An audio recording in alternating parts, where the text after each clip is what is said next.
Professional role models. Well, there's a lot. Jackie Chan, of course, Bruce Lee, Jet Li. Those are probably people that influenced me early on when I was a young kid, because I think that as an Asian American growing up, there were not that many role models on the silver screen. And the people I looked up to were people that were available, which were Bruce Lee at first, and then Jackie, and then Jet. So those are main ones. And then as I when I started to become an actor and working with different directors, there became director role models like Steven Soderbergh, Derek Yee, people like that. And then people I work with, Chow Yun-Fat, Tony Leung. Both Tony Leungs have been good role models for me. A lot of people like that, Personal role model.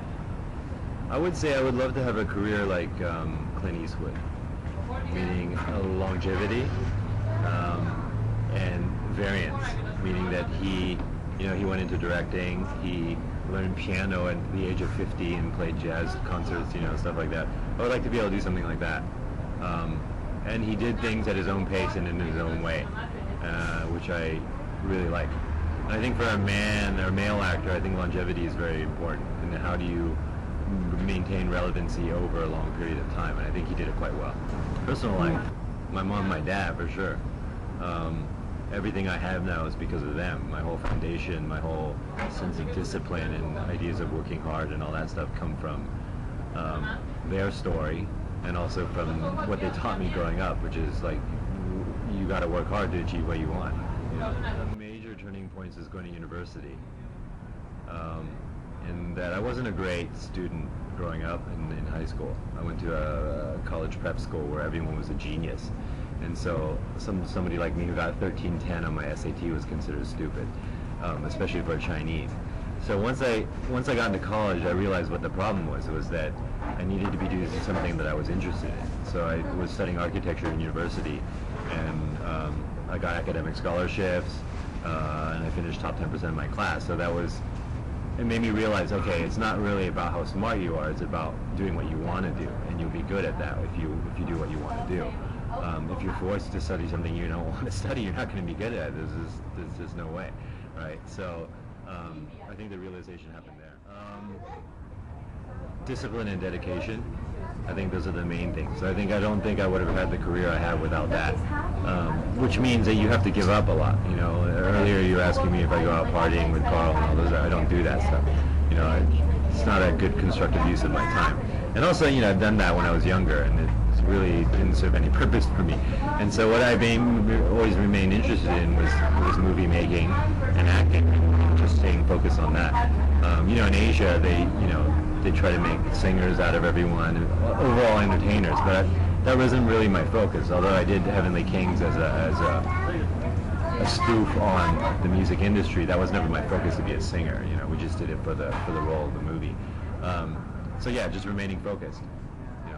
I would have to say creative thinkers, people that inspire me, and not necessarily people that are in the film business, although I do have a lot of people in the film business that inspire me, but people outside, like my friends at Giant Robot, Eric and Martin, or painters like David Cho, or musicians like Dan the Automator, Nakamura. These are all my good friends, and all people who are in industries that are different than me, but they're all creative industries.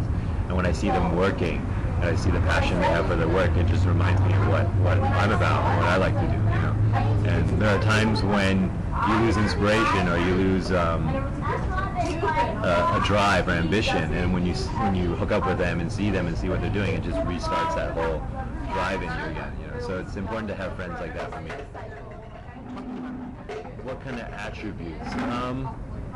Well, with them, it's strictly talent. Like June and LMF and all those people are really talented people, and they have messages. They have things they want to say, especially groups like LMF, who are not mainstream musicians in Hong Kong and been shunned by most of the community, right? But they're talking about the things they're unhappy with. They're talking about growing up in the projects in Hong Kong. They have a voice that needs to be heard, and I respect that totally. And not only do they talk about those things, they talk about those things with a lot of passion and a lot of anger sometimes, and that's necessary in society.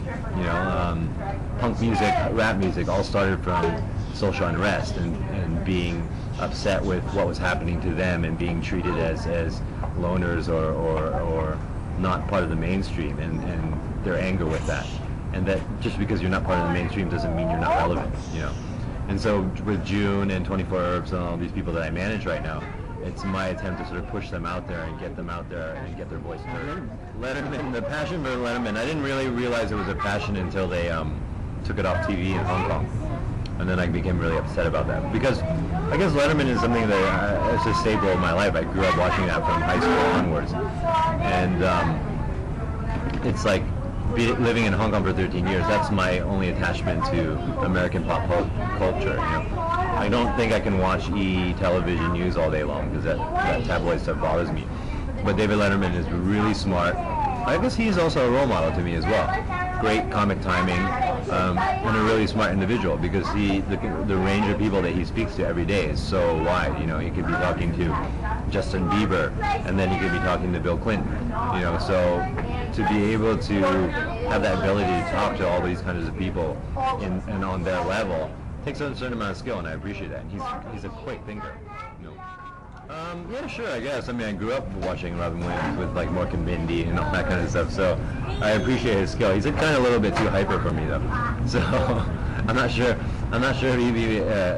would be a tiring night to spend with him. I'm sure it's different every time. I mean, it depends where I'm going, what I'm doing, or what my mood is. You know, if I'm kind of off of a 4-month movie shoot and I'm really exhausted, I want to go somewhere where I don't want to see anybody. You know, but then there's times where I've been working like while I'm here in LA, I've been working for 12 months straight and haven't seen a lot of people in a long time. So coming back to LA to kind of connect with old friends like Martin and Eric, a Giant Robot, or Dave Cho, or people like that, that inspires me, you know, to get in touch with them and be more than just an email conversation or a chat conversation online. You know, it's good to see people in person, have a good meal, have a good talk, have a good chat, and keep going. You know.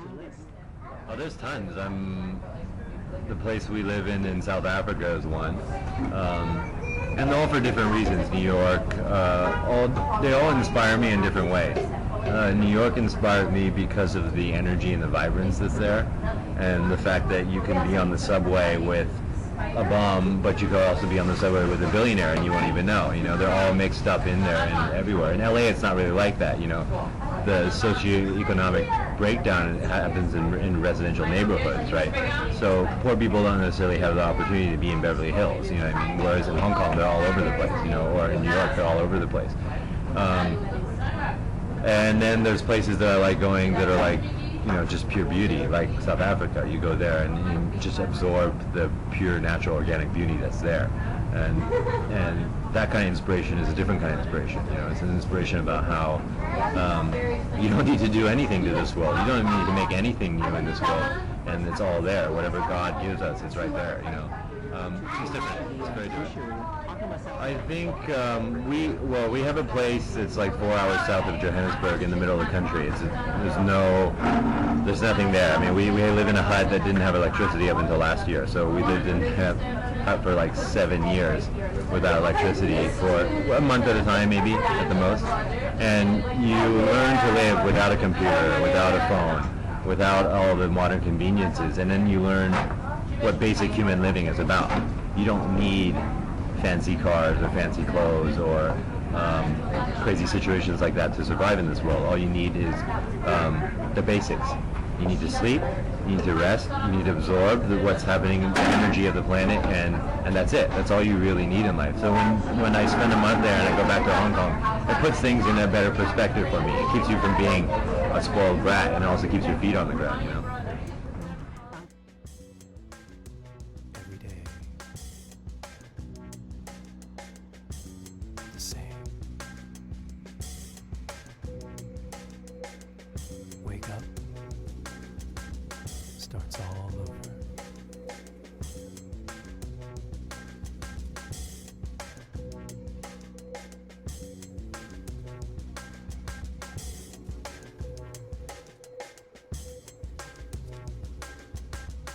Would things be different?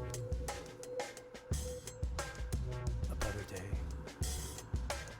Never.